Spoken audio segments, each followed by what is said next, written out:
Hello, and welcome to the American Hope Talk Radio Show with your host, WL Laney. American Hope Talk Radio is your chance to be encouraged by real people, sharing their real-life stories of how they overcome tremendous real-life adversities. If you would like to be a part of today's show, call us toll-free at 855-WL Laney. That's 855-955-2639. 855-955-2639. Now here's your host, WL Laney. Thanks for joining us on American Hope Talk Radio. I'm your host, WL Laney. My guest for this segment of the show is Dr. Jamie Turndorf, also known as Dr. Love. Dr. Love's latest book is just coming out, and the title is Kiss Your Fights Goodbye. Dr. Love's 10 simple steps to cooling conflict and rekindling your relationships. Dr. Love turns clinical psychobabble into entertaining and easy-to-understand concepts that transform lives. Dr. Jamie, welcome to the show. Hello, I'm glad to be with you, WL. Well, we're just delighted to have you. Been looking forward to this interview for some time. So let's just jump right into it. Tell me about your new book, Kiss Your Fights Goodbye. Well, in this book, I talk about husband withdrawal, which is the number one cause of relationship and marital fighting, divorce, and domestic violence. Okay, what is husband withdrawal? Withdrawal is, well, you know, millions of women throughout the world are all too familiar with the way men distance themselves emotionally or physically whenever conflict erupts. And the technical name for this conflict pattern is the demand, withdraw, negative escalation cycle, or simply husband withdrawal. And I am not talking about a natural form of birth control here. Right. I guessed right? that. Okay. And husband withdrawal is the result of heated fighting. Okay, so the husband is withdrawing because he doesn't want to fight.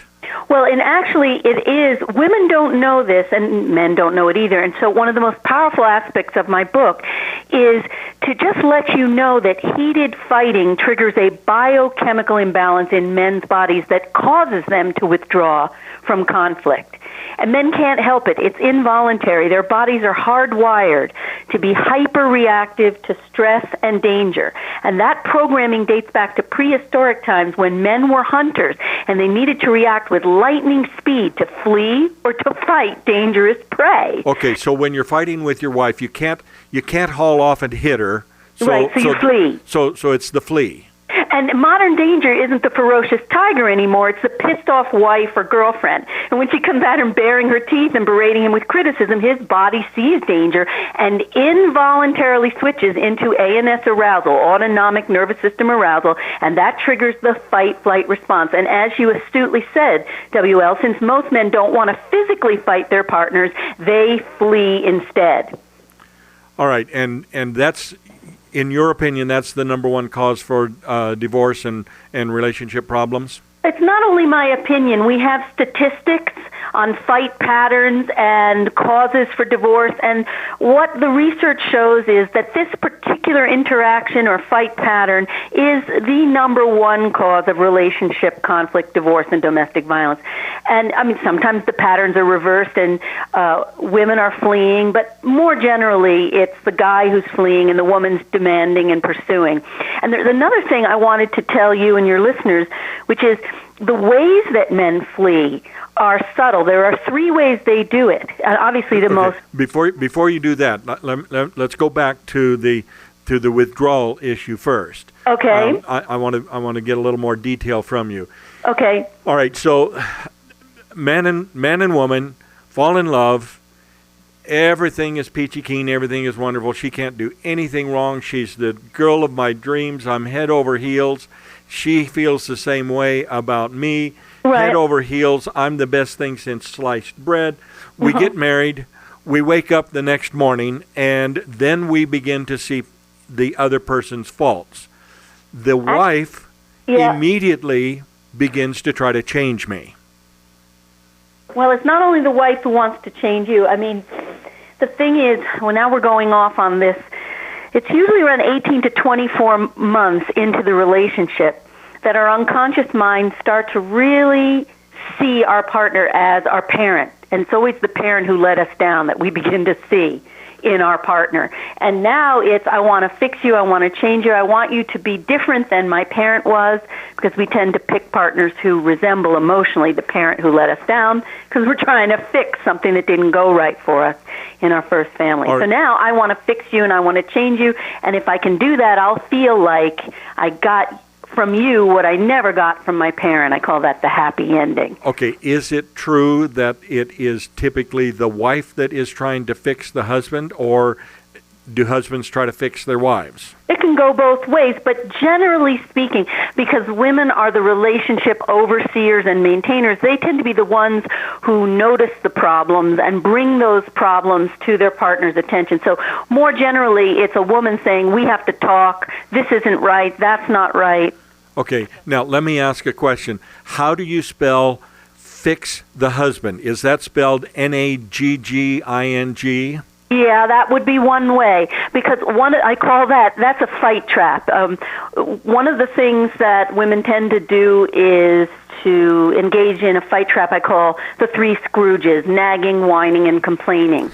And obviously, when you engage in fight traps, those are those faulty, dysfunctional ways that people communicate what they don't like about what's going on. It heats the climate, creates more chemical imbalance in a guy, more withdrawal, and more fighting. Because obviously the more he withdraws, the more the woman thinks, well, you don't care about me, you're not interested in me, so I nag you even more, and I create more ANS arousal, more chemical imbalance, more withdrawal, more fighting. This is a vicious cycle that most relationships fall into. Okay, so your next thing that you were going to talk about is how you can recognize that the husband is going to withdraw? Well, I was going to say, and you really do keep your eye on the ball, WL. So there are three ways that all guys withdraw from conflict. The first way is obvious, right? They leave the room or the house. That's physical fleeing, okay? But the other two ways that they withdraw or flee are more subtle. The second way I call psychic or mental fleeing, and with this, the mind takes a hike. So the guy is physically present, but he's mentally gone. He appears deaf, dumb, blind. He's drooling on his tie. He's wearing a He's physically present, mentally gone. He's literally in ANS arousal. He is fleeing, but mentally gone. Okay. And then the third way that men flee or withdraw is verbal fleeing. And here they're justifying, making excuses, defending themselves, to verbally escape responsibility. But the key here is, since women don't know that these various fleeing behaviors are biologically programmed, a woman thinks her guy is fleeing because he just doesn't care about her.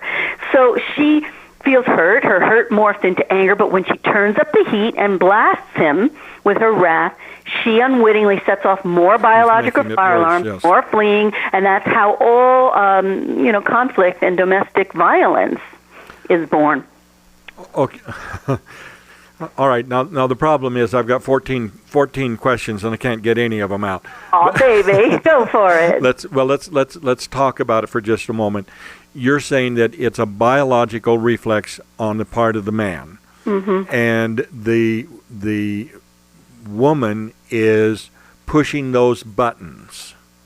She's actually triggering the chemical imbalance through heated fighting, heated attacks, heated communications, because don't forget, a woman is socialized to be emotionally expressive, but the female gender role, emotional expressiveness, does not work with the male biochemistry, because remember, heated fighting and heated communications trigger that imbalance. So how we get around it is by using what I call my relationship climate control techniques. And in the book, I outline all the climate control techniques, and I show you when you cool the climate down, husband withdrawal stops. The chemical imbalance isn't triggered in the first place. Then you can go on to resolve your conflicts easily using my step-by-step conflict resolution method. But first, we got to cool the climate down. Okay, so who's the book for? Is it for the husband or the wife? Both. Both. Absolutely both. And should we read it together? You can if you want, but if a woman is reading it by herself, she can also save her marriage or relationship. Okay, but is reading the book together going to cause a fight? If you're in trouble, I mean, sometimes couples are fighting, and I'll say, well, listen, just take my book and beat the crap out of each other with it, you know. If you're hell-bent on fighting, you know. Well, that's one way to get to the heart of the problem, then, isn't it? Well, then that would be, it wouldn't be a resolution, but you will kill each other. So. Okay, but when I see, as a wife, when I see the signs of my husband withdrawing, right, what do I have to do immediately to turn that around? Because if he continues to withdraw, this leaving physically, mentally, and verbally is going to lead him into the arms of another woman that he thinks is going to be better suited. It could go that way, too. That's a very common outcome. So in the book, I give you relationship first aid techniques to cool down a climate, you know, stop a discussion from derailing. So there are actually questions that you can ask. Wait a minute, I see I'm getting you hot under the collar. What did I say to rub you wrong? Well, that just makes me madder, doesn't it? Well, then, WL, I got to put you on my couch if that makes sense. Because seriously, if you feel somebody is saying to you from the heart, honey, I didn't mean to rub you wrong. Please tell me what I said that didn't land right, and I'll try to fix it. Come on, WL, that would not piss you off. Seriously. Okay, all right. I'll go along. I'll play along here. But I'm just. If somebody really wants to understand you and is not being nasty and just says, "Look, I see I rubbed you wrong, and I don't want to." Okay, tell me what I said. My concern here, Dr. Love, is that if the wife is triggering this biological reflex, and I'm, as a man, starting to withdraw, much of that is because you're trying to fix me. So now if you say, oh, I see I've done something to offend you, what did I say? That could come across as just another attempt to fix me. I don't think so, WL, because if I'm saying, talk to me and fix me, I'm doing something wrong. Okay. The focus is not on you. It's not on about fixing you. It's on me. Obviously, I'm not talking right. Okay. Are you explaining that in the book to the woman so that she understands how to back off, how to cool the climate, as you say? Absolutely. Because, you know, the thing is, relationship climate control. Well, one of the first ones is we identify and eliminate all the fight traps. You know, the open warfare, the secret warfare, the things that I'm doing that are pushing your buttons. And that's mutual. He's got to look at his, too, because he can be pushing your buttons and you push his buttons. Okay, so tell me again, you've got two kinds of warfare, open and secret? Right. Now, the open warfare is, you know, the outright slams. You know, the name-calling, the character assassination, the put-downs. Those are the outright slams. The secret warfare are the more subtle ways that people dig each other, you know, whining, nagging, complaining, recruiting allies, guilt-tripping. But the point to remember is, whether it's open or secret warfare, both categories heat the climate, cause more ANS arousal, more withdrawal, and more fighting. So if you want to cool the climate, you got to identify and eliminate your mutual fight traps and ditch them. And even though it may feel good in the moment to get your rocks off, on the rocks is where your relationship is going to end up if you don't ditch your fight traps. Then I show you how to train your brain to fight for you, not against you, because our minds are constantly playing tricks on us and making us negatively distort what we see and hear. And that heats the climate. Like, you know, WL, I'm sure you remember, you can imagine a situation where husband and wife are at the dinner table, right? And the wife puts down a plate of chicken. And the husband, she always serves chicken Tuesday night. And the husband says, oh, no, not chicken night again. Well, she goes, nuts, you don't like my chicken? Well, you can go stuff my chicken. She's really distorting and very negative about what he's saying. Why was he saying, oh, no, it's not chicken night again? Because he couldn't believe how fast Tuesday had rolled around. So in the Training Your Brain to Fight For You, Not Against You, I show you how to do this simple little 5-step process where you properly interpret what your partner is saying so that you don't go off half-cocked and lose your temper and heat the climate and cause more fighting. Dr. Love, did you read the article here a few months ago with the actually an elderly couple?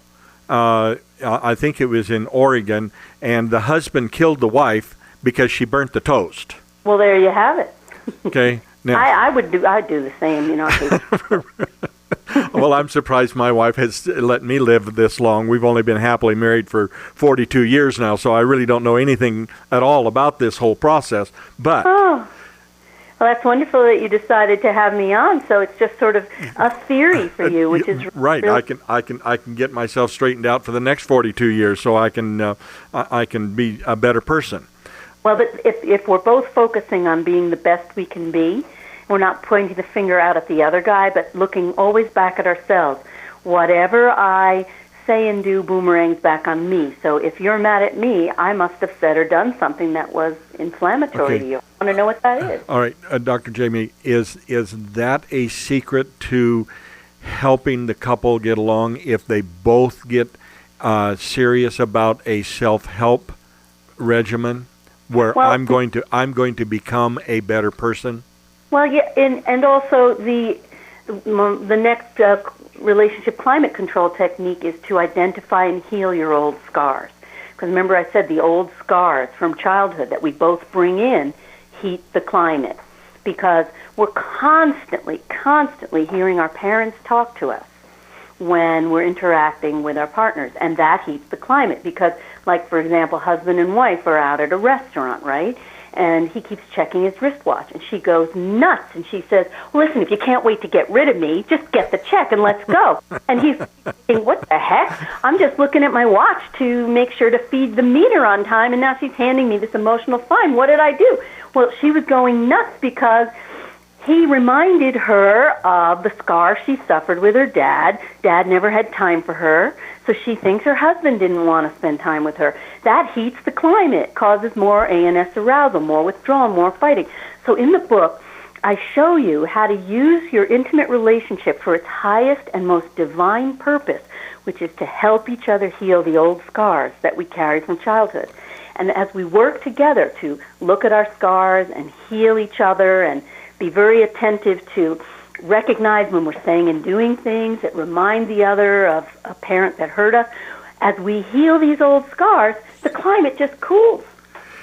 You're listening to American Hope Talk Radio. My guest is Dr. Jamie Turndorf. Her latest book, Kiss Your Fights Goodbye, Dr. Love's 10 Simple Steps to Cooling Conflict and Rekindling Your Relationships. Dr. Love, tell us how we can get a hold of your book. We need it. Oh, you're a doll.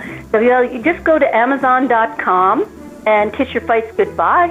Your Love's 10 Simple Steps to Cooling Conflict and Rekindling Your Relationship. My website, drlove.com, drlove.com. All the info is there, too. Dr. Love, thank you so much for being on our program today.